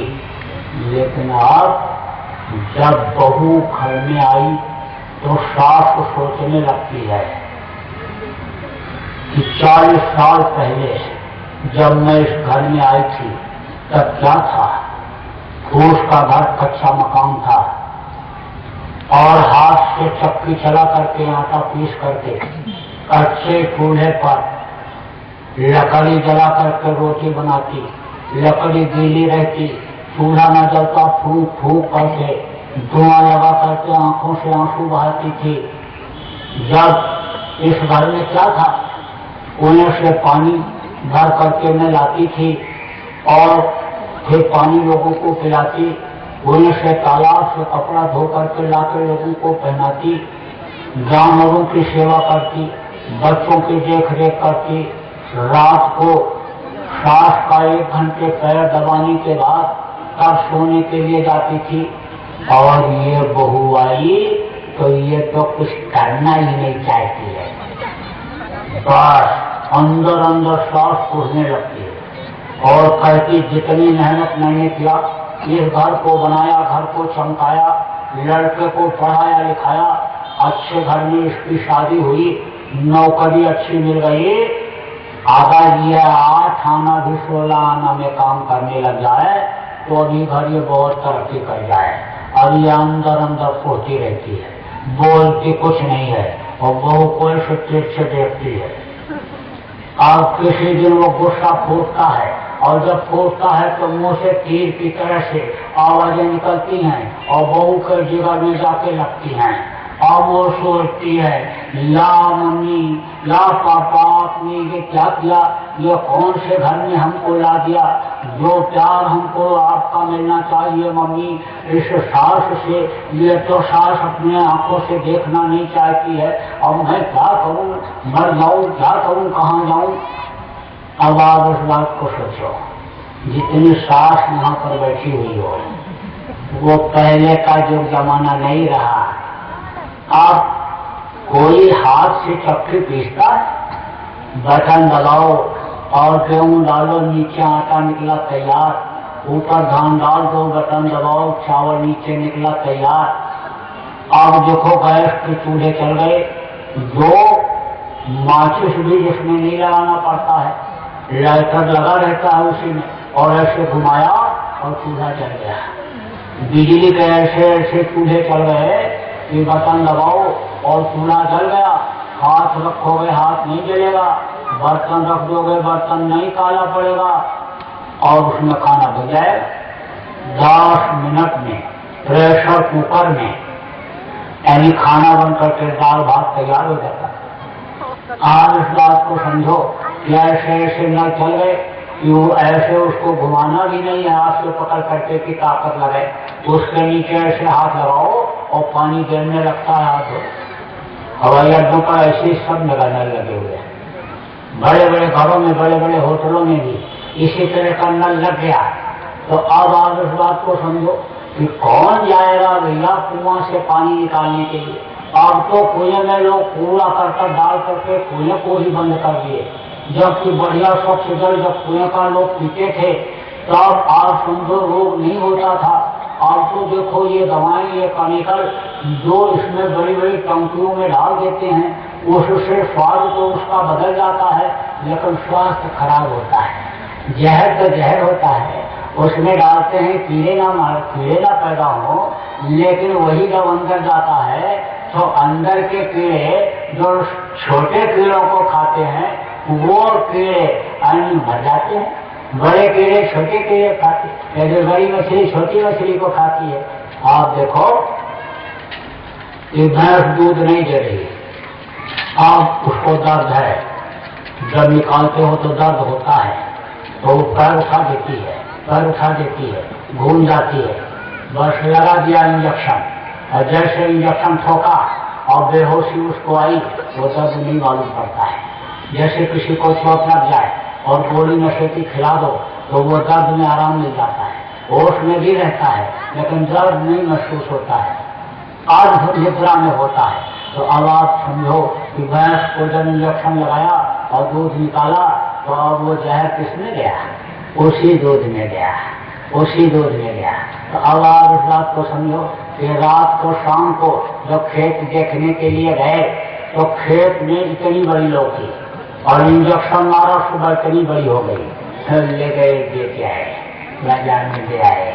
तो अब इस बात को समझो कि भाई कुएं का पानी, नदी का पानी, आप देखो ये पानी जो बहुत ज्यादा गहराई से यानी 1000 मीटर नीचे से भी, 1000 फुट से भी, 2000 फुट से नीचे जो पानी निकालते हैं और कंपनियों से सप्लाई करते हैं, उसको अगर बोतल में भर करके रख दो तो उसमें सड़न बड़न पैदा हो जाती है कुछ दिन के बाद। लेकिन गंगा जल जो नदी का पानी है वो कभी खराब नहीं होता है। आप इस बात को समझो। तो जो तत्व उससे मिलता इसमें नहीं मिलता। लेकिन अब कौन जाता है कुएं से पानी भरने और कौन नदी में स्नान करने जाता है और रोग को अपने हटाने के लिए कौन जाता है? अब तो भैया जो जमाना बदल गया, तो अब वो कुएं से पानी भरने तो जाए, अब तो वो तालाब पर उंगली से पीट करके कपड़ा धोने तो जाएगी नहीं। अरे वॉशिंग मशीन चल गई, डाल दो कपड़ा मशीन में और बटन दबाओ, कपड़ा धुला तैयार। तो जितनी साफ आप लोग बैठी हो, आपको अपने को अब सोचना चाहिए, बदलना चाहिए कि जो जमाना बदल गया और चूल्हा चक्की और मशीन सब वो जब बहू अपने मायके से ही लेकर के यहाँ आई तो अब भैया वो आप जैसा काम काहे को करेगी? तो आपको सेट करना पड़ेगा, सेट, तब ये गृहस्थी चलेगी। कहीं नरम कहीं गरम, किसी को गुस्सा आवे, पति को गुस्सा आवे और पत्नी अगर न बोले चुप हो जाए तो पति अपने आप बक झक्कर के पश्चाताप करता है। औरत को अगर गुस्सा आया और पति कुछ नहीं बोला तो अपने आप बक झक्कर करके वो सोचती है, फिर माफी मांगती है कि मैंने आपको बहुत कह दिया, नहीं कहना चाहिए था, गुस्से में मैं बोल गई, आप कुछ नहीं बोले, आप तो महान हैं, देवता हैं, भगवान हैं। ऐसा पश्चाताप एक दूसरे करते हैं। लेकिन बीच में अगर बोल दिया तो समझ लो कि आदमी घी पड़ गया। जैसे आग घी से नहीं बुझता, पानी से बुझता है, ठंडे चीज से बुझता है, ऐसे जब आप अपने अंदर ठंडापन नहीं लाए तो फिर तो कोर्ट और कचहरी में मुकदमा जाता है, हाई कोर्ट तक दहेज का मुकदमा चलता है। तो ये चीज आपको समझने की जरूरत है कि बहू लड़की पर घर लाई और आंखें नहीं पलटती आई, उस तरह से रखो। अरे जितनी सास हैं यहाँ बैठी हुई अंदर अंदर नाराज होने लगी मेरे, कहने लगी देखो ये पोर खोल दे रहा है, सब बात बता दे रहे हैं। इनको कैसे मालूम हो गया? ये तो 400 साल हो गया इनको गृहस्थी से अलग हुए, घर से अपने अलग हुए, और उन्होंने कोई घर नहीं बसाया, कोई घरवाली नहीं लाया, तो इनको सब कैसे मालूम हो गया? पोर खोल दे रहे हैं। तो बहुओं की क्या हालत हो गई है भी बता दूं आपको। बहू जैसे घर में आती है बस यही सोचने लगती है, यही देखने लगती है कि सासू माँ रुपया पैसा रखती कहाँ, कौन सी तिजोरी में अलमारी में रखती है, उसकी चाबी मुझे मिल जाए, मैं घर की मालकिन बन जाऊं, करना न पाए कुछ और चाबी घर की मिल जाए। बस वो अपना दिल और दिमाग और बुद्धि उसी में लगाने लगती है कि सास किसी दिन गलती कर जाए और ससुर जी नाराज हो करके और उसको गाली दे करके चाबी छीन करके और मेरे सामने फेंक दे, कहें कि अब तू घर को संभालेगी और ये चाबी तू ले, अब तू घर की मालकिन बन गई, और उसी फिक्र में हो रहती है। तो सास कितना भी अनपढ़ क्यों न हो, लेकिन उसको जीवन का इतना अनुभव होता है कि वो बहू की नीयत को पहचान जाती है। इसीलिए देखो लोग जब अपनी लड़के का शादी करने के लिए जाते हैं तब देखते हैं कि ननद और सास घर में है कि नहीं।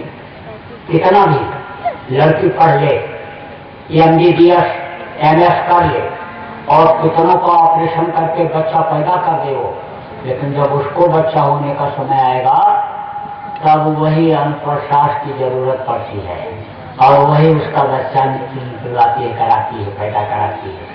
तो अनुभव बहुत होता है इनको, अनपढ़ ही सास को अनुभव, तो नजर भांप जाते हैं एक दूसरे को, नियत पहचान जाते। एक बुढ़िया अपनी लड़की को, जवान लड़की, सुंदर लड़की को लेकर के जा रही थी। तो उसकी लड़की बार बार कहती थक गई माँ थक गई।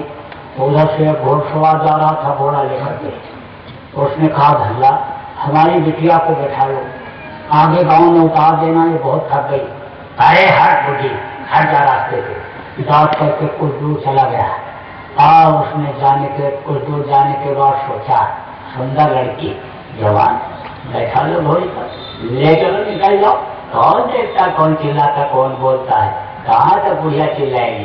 थोड़ी दूर जाने बाद सोचा और घूम करके आया और कहा माता जी जिसको अभी डांटा था बुढ़िया हट जा, उसी को जैसे माता जी बोला कैसे वो समझ गई, कैसे समझ गई कि चंवा चंदन मधुरी बाई खटगाबाद की यही निशानी। तो लगता है कि अब कुछ ताल में काला हुआ है। फिर जब वो ये बोला कि माता जी बैठा दो लड़की को, आगे जहाँ ये कहेगी वहां उतार दूंगा, तब बुढ़िया ने कहा रे जा जा जा, जब तुझको बताया मुझको भी बताया। मैं समझ गई तेरी नीयत खोटी हो गई। तेरे साथ लड़की भेजू, तेरे साथ लड़की नहीं भेजूंगी, तेरे साथ तो दुश्मन को भी नहीं भेजूंगी। और लड़की की बात तो अलग रही, ऐसे पहचान जाती है। अनपढ़ सास भी बहू की नीयत को जब पहचान जाती है तो वही सास जो अपने सास का 1 घंटे रात को पैर दबाने के बाद सोने के लिए जाती थी, अपने बहू से पैर दबवाने में डरती है कि कहीं पैर दबाते दबाते गला न दबा दे। इस बात को कहीं शांति ढूंढने नहीं मिल रही है और हविष की नदी हर तरफ है। न राजा को शांति, न रैयत को शांति, और न पूंजीपति को ही नींद आ रही। तो शांति कहाँ मिलती है जब ये अशांति की जगह छोड़ते हैं। जहाँ सुख खोजते हो सुख यहाँ है ही नहीं। जब इस दुख के संसार को छोड़ोगे और सुख के सागर में पहुँचोगे, वहाँ गोते लगाओगे, उस सुख के देश में पहुँचोगे कि जहाँ पर शांति ही शांति है, तब सुख मिलेगा। तो गुरु महाराज ने पार किया बहुत से लोगों को, रास्ता भी बताया, रास्ते पर चलाए और बोले कि रास्ते पर चलने में, अंतर में साधना करने में अगर तुमको दिक्कत आएगी तो तुम याद करना मैं मिलूंगा और मैं तुम्हारी मदद करूंगा। अंदर में भी मदद किया लोगों के और बाहर भी मदद किया। बाहर भी लोगों की रक्षा के लिए जय गुरुदेव नाम को उन्होंने जगा करके छोड़ा और कहा कभी भी मुसीबत में, आंधी तूफान में इस जय गुरुदेव नाम को बोलोगे तो ये जय गुरुदेव नाम तुम्हारी बचत करेगा। रास्ते में जा रहे हैं, मधुमक्खियां छेदने लगी। जब मधुमक्खियां छेदने लगती हैं तो बगल का ही आदमी छोड़ करके भाग जाता है। कितना अजीज दोस्त क्यों न हो, अभिन्न मित्र जिसको कहते हैं, छोड़ के भाग जाता है। औरत अपने बच्चे को छोड़ के भाग जाती है, क्योंकि अगर किसी को मधुमक्खी लगी है और उसको छुड़ाने लगो तो वो मधुमक्खियां छुड़ाने वाले को ही लग जाती है। और मधुमक्खियों की एक विशेषता होती है कि जब वो छेदती हैं तो उनका कांटा शरीर के अंदर ही रह जाता है और दूसरा कांटा फिर जम जाता है। फिर वो जब छेदती हैं तो फिर उसके अंदर रह गया और तीसरा जम गया। 4 मक्खी अगर आधा घंटा तक किसी को लग जाए और वो बराबर छेदती रहें तो जानलेवा हो जाती है। अब जब चिल्लाया और बगल का आदमी भी छोड़ करके भाग गया और लोग सुनने वाले दौड़े, नजदीक में आए तो देखे और ये मक्खी लगी हुई हैं तो वो भी डर गए। तब उसने याद किया कि प्रचारक बाबा जी के आए थे और उन्होंने कहा था मुसीबत में जय गुरुदेव नाम को बोलना तो रक्षा हो जाएगी। तो अब जय गुरुदेव नाम बोलो। जब जय गुरुदेव नाम बोला तो बस हवा चली ऐसे और घूमी, चक्रवात जैसी ऐसे हवा चली और हवा घूमी और उड़ करके मधुमक्खियों की आंखों में धूल पड़ी और वो छोड़ करके चली गई। धूल और धुएं से मधुमक्खी छोड़ करके चली जाती है। नहाने के लिए पानी में गया, नदी में डूबने लग गया, इनके का भी सहारा नहीं है। जय गुरुदेव नाम बोला, बोलते ही पानी की हिलोर आई और ले जाकर के नदी के किनारे लगा दिया। गुरु महाराज ने कहा था कि मौत के समय जब पीड़ा होगी, दर्द होगा, तकलीफ होगी, जय गुरुदेव नाम बोलोगे, मैं मिलूंगा। एक ही समय पर एक आदमी बोला, 1000 बोले, 1 लाख बोले, लेकिन सबको मिले। कोई कलकत्ता में, कोई बम्बई में, कोई मद्रास में, कोई गांव गंवियों खेड़ों में बोला, सबको मिले। और बता करके लोग गए कि जय गुरुदेव बोलते ही बाबा जी आ गए। मलकुल मौत यानी यमराज के दूत हट गए। किसी ने कहा बाबा जी की गोदी में हूँ, किसी ने कहा उनके साथ जा रहा हूँ, किसी ने कहा पूरी शांति महसूस हो रही है, किसी ने कहा देखो मेरे बगल खड़े हुए हैं। तो इस तरह से लोगों ने बताया। देखो महात्मा कभी किसी को धोखा नहीं देते हैं। महात्माओं की मंच से कही हुई सारी बात सत्य होती है, लेकिन अब यह कोई भूल और भ्रम में पड़ जाए तो उसके लिए क्या कहा जा सकता है। जैसे सूरज निकला हुआ है, काले रंग का चश्मा लगाओ तो सूरज काला दिखाई पड़ेगा, नीला लगाओगे नीला। एक बाबूजी जा रहे थे, ऐसे ट्रेन में बैठे थे तो अखबार को ऐसे देखें और ऐसे झटकें, फिर ऐसे देखें फिर झटकें। 3-4 बार जब झटक चुके तो सामने सीट पर जो आदमी बैठा था उसने कहा बाबूजी आपको कोई समाचार पसंद नहीं आ रहा है तो आप मत पढ़ो, झटकते क्यों हो, लाओ दे दो, हम लोग देखेंगे पढ़ेंगे। तब बोले भाई समाचार की बात नहीं है, ये इसमें एक चींटी रखी हुई है वो नहीं दे रही है। तो सामने वाले आदमी ने सोचा भाई कौन से कारकुन से कोई फिक्स से फिक्स कर दी गई है उसमें कि जिससे नहीं दे रही है, कौन से प्रेस वालों ने नट बोल्ट से चींटी को कस दिया कि इतना झटकने के बाद भी अखबार से चींटी नहीं दे रही है। कहा बाबूजी देखें तो, हाथ में दीजिए। जब देखा तो कहा बाबूजी चींटी तो इसमें कहीं दिखाई नहीं पड़ रही है। जब उनके चेहरे की तरफ देखा, आंखों में देखा तो कहा अरे बाबूजी चींटी तो आपके चश्मे के शीशे में रसी हुई है, वो अंदर घुसी है, चश्मा साफ करोगे तब चींटी दिखाई, नहीं तो ऐसे चींटी दिखेगी जहां देखोगे वहां नीचे दिखाई पड़ेगी। ऐसे ही गोल और भ्रम होता है लोगों को। जब आप कहीं जा रहे हो और अंधेरा है और रस्सी पड़ी हुई है और सांप अगर महसूस हुआ ये सांप पड़ा हुआ है तो उसका भ्रम में पीछे का हिस्सा पूंछ दिखाई पड़ता है, आगे का हिस्सा मुंह दिखाई पड़ता है। मिट्टी की ढेर लगी हुई है और अगर ये भ्रम हो गया अंधेरे में कि ये आदमी बैठा हुआ है तो उसकी पगड़ी भी दिखाई पड़ेगी, हाथ पैर भी दिखाई पड़ेगा। लेकिन अगर टार्च जला दोगे, रोशनी कर दोगे तो वो सांप रस्सी दिखेगा और वो आदमी जो वास्तव में मिट्टी की ढेर है वो दिखाई पड़ेगा। तो जब तक अंधेरा रहता है तब तक भ्रम रहता है, और जब आंख बंद किया अंधेरा तब तक भ्रम, आंख बंद किया और अंदर में उजाला हो गया तो भ्रम खत्म हो जाता है। जो ये लोग कहते हैं कि गुरु महाराज जिंदा हैं और गुरु महाराज आएंगे और गुरु महाराज सतयुग लाएंगे और गुरु महाराज ने कहा था 400 साल तक हम जिंदा रहेंगे, ये सब बात खत्म हो जाती है जब अंदर की आंख खुल जाती है, ध्यान प्रेमी लगा लेता है। अब आप इस बात को समझो कि उनका कुछ लोगों का तो भ्रम और भूल है और कुछ लोग स्वार्थी हैं। आप इस बात को समझो कि गुरु महाराज ने जब शरीर छोड़ा तो उधर दक्षिण भारत की तरफ मैंने दौरा जब किया तो वहाँ पर एक डॉक्टर मिले मुझको जिनके यहाँ गुरु महाराज कई बार गए थे और कई दिनों तक रहे भी थे।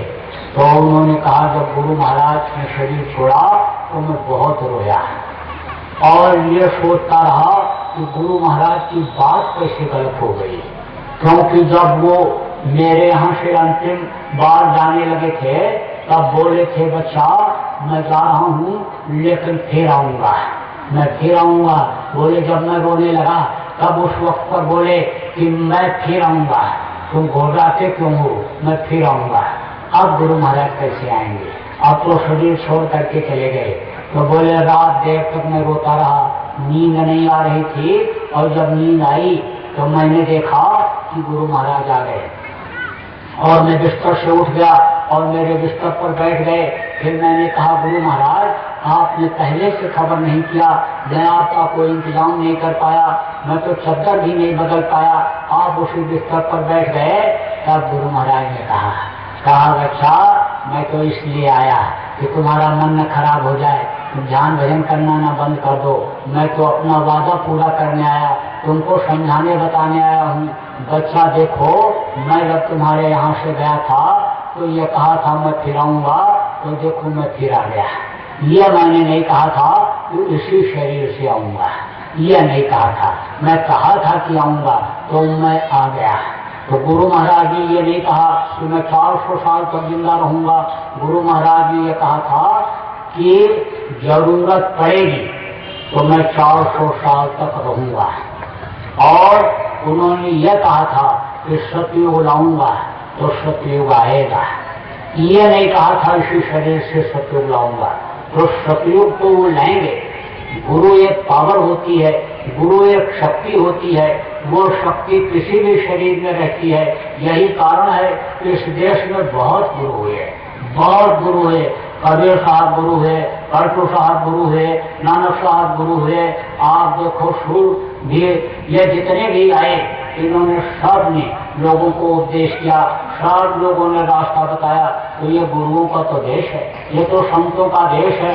धीरी बदरिया पाप की बरस गई अंगार, और संत न होते जगत में जल मरता संसार।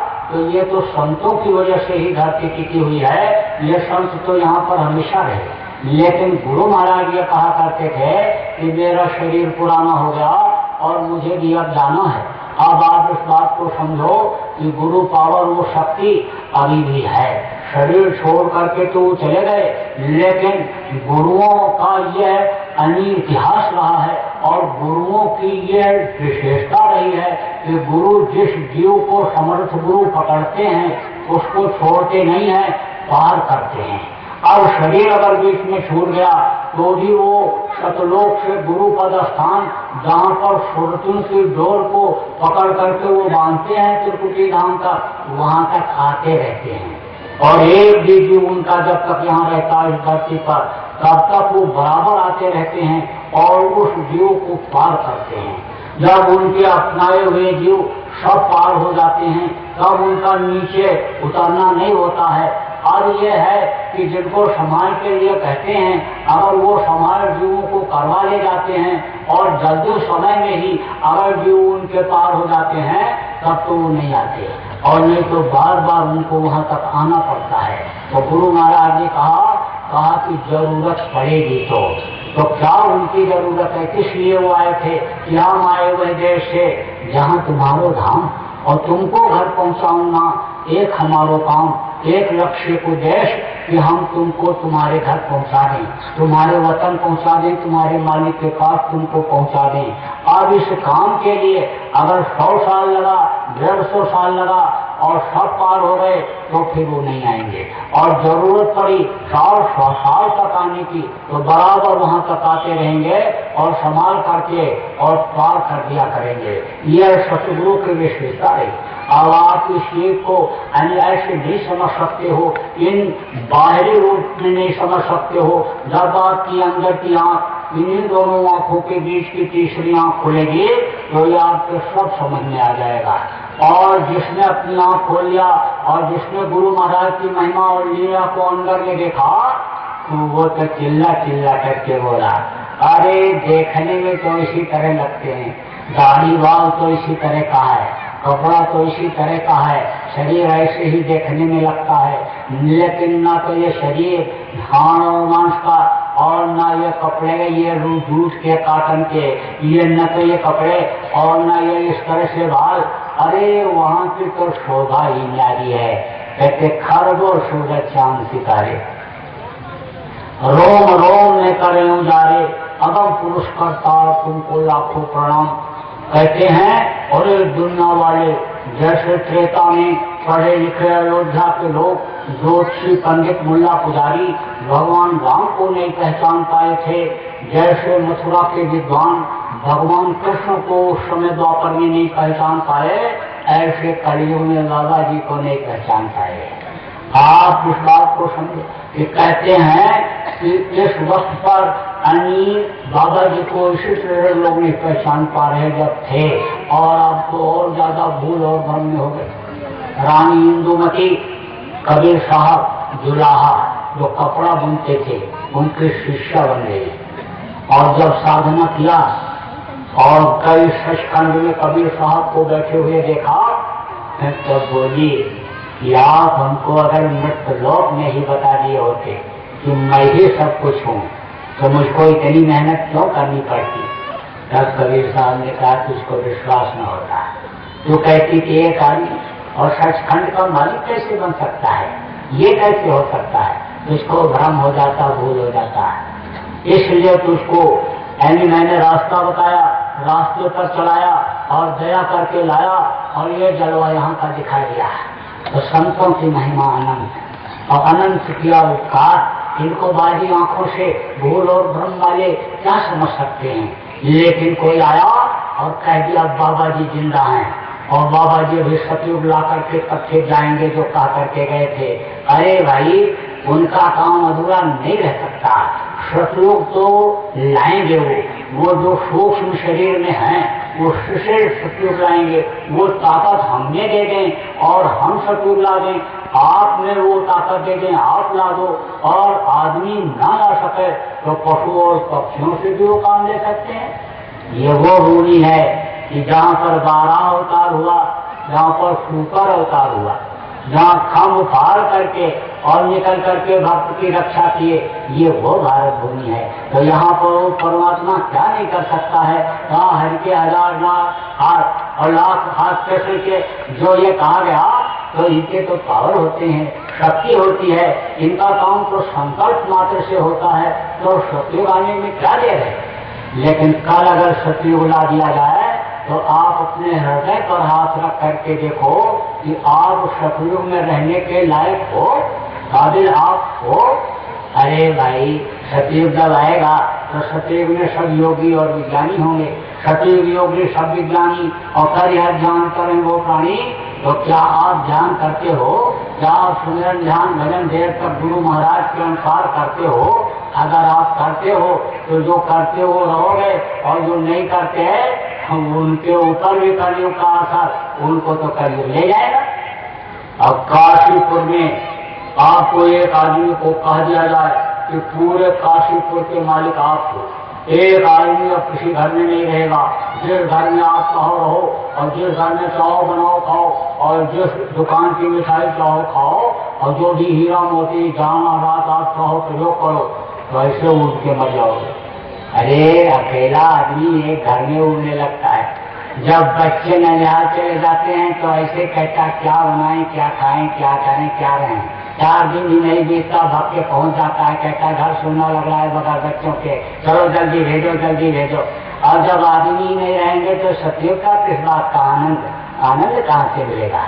इसलिए सतयुग के लायक अभी लोगों को बनाया जा रहा है। सतयुग योगी सब विज्ञानी और कर यह ध्यान करें वो प्राणी। तो सतयुग तो आएगा, उसको कोई रोक नहीं सकता है। लिंग पुराण के 40वें अध्याय में लिखा है, जगन्नाथ दास की उड़िया किताब में लिखा है, सूर सागर में लिखा है, हर देश में भी ये बात मिलती है। तो वो सब बातें कैसे गलत हो सकती हैं। इसलिए सतयुग तो आएगा और गुरु महाराज ही लाएंगे। हमने से होकर ला दें, आपने से होकर ला दें, वो तो आएगा। अब आप इस बात को समझो कि जो भूल और भ्रम पैदा करने वाले लोग हैं आ जाते हैं, आ गए होंगे, नहीं तो आ जाएंगे। कहेंगे चलो वहाँ पर हम बाबा जी का दर्शन कराते हैं, चलो लखीमपुर चलो, शाहजहांपुर चलो, सीतापुर चलो, वहाँ पर प्रकट होने वाले हैं। बस आए और लोगों ने कहा है बाबा जी जिंदा हैं। हाँ हाँ जिंदा हैं, डंके के ठोट पर कहता हूँ जिंदा हैं। मैं झूठ कैसे बोल सकता हूँ, जिंदा हैं और मैं दर्शन कराऊंगा, चलो। अब आदमी सोचता भाई एक बार आंखें से आंखें जब मिलती थी तो तेरी नजरों में कोई करामात है, हर समय होती अमृत की बरसात है। ऐसा मालूम पड़ता था कि जैसे अमृत पान करने को मिल रहा है, मन प्रसन्न हो जाता था। तो चलो एक बार करते हैं, फिर गुरु महाराज की आंखों से आंखें ली जाए। और चल दिया बेचारा, गया जब वहाँ पहुँचा तब बोले देखो भाई आज प्रकट नहीं होंगे बाबा जी, अब जाओ तुम पहली तारीख को आना। और जब पहली तारीख को पहुंचे तब बोले आज नहीं, पूर्णिमा को तो बिल्कुल निकलेंगे ही निकलेंगे, पक्की बात समझो। और 10, 20, 25, 50 को जितनों को चाहो तुम साथ में ले आना, सबको एक बार दर्शन करा दिया जाएगा, फिर बाद की कोई गारंटी नहीं है, अभी तो नहीं निकलने वाले। अब आया प्रचार किया, अरे बाबा जी प्रकट हो रहे हैं, बाबा जी आ रहे हैं, मैं तो जगह भी देख करके आया हूँ जहाँ पर वो निकलने वाले हैं, तुम भी चलो, गुप्ता जी तुम भी चलो, पंडित जी तुम भी चलो, ठाकुर साहब तुम भी चलो, भाई साहब तुम भी चलो, बहन जी तुम भी, सबके बोलने लग गया जैसे पहले प्रचार करता था। तो जब प्रचार करता था लोगों को बताया समझाया कि इस तरह का चाल चलन रखो, खाना पीना इस तरह का रखो, इस तरह का व्यवहार रखो, और वैसा आचरण करने पर लोगों को फायदा हुआ, धन में, पुत्र में, परिवार में बढ़ोतरी हुई। गुरु महाराज के पास जाने के बाद तो लोगों ने उसी को अपना गुरु मान लिया। कहते भी हैं पहले गुरु तो तुम हो कि जो तुम जाकर के हमको भगवान से मिलाए। अरे तुम तो वो तो भगवान है बाबा जी, तुम तो हमारे गुरु निकले, पहचान हमको बताए कि ये भगवान है। अब वो विश्वास कर लेता है और कहता है भाई चलो, छुट्टी नहीं मिल रही मेडिकल आओ, और चलो चलते हैं दर्शन कर जाते हैं। अब 10, 20, 30 लोगों को लेकर के जब वहाँ पहुँचा तब लोगों ने कहा भाई कानूनी अड़चन आ गई, अभी बाबा जी तो बिल्कुल नहीं निकल सकते हैं, अब तुम लोग पैसा इकट्ठा करो, और जब पैसा इकट्ठा हो जाएगा कानूनी मदद लेनी पड़ेगी, और झंडा डंडा लेकर के भी लोगों को तैयार रखो, जरूरत पड़ेगी तो वहाँ अनशन भी करना पड़ेगा। आप आज नहीं मिलेंगे, निकलेंगे। निराश होकर के जब लौटे, कोई पानी पूछने वाला नहीं, रोटी पूछने वाला नहीं। तो जब भूखे हुए लोग, तो भूख में तो गुस्सा ऐसे ही आती है, 2 घंटा भी खाना मिल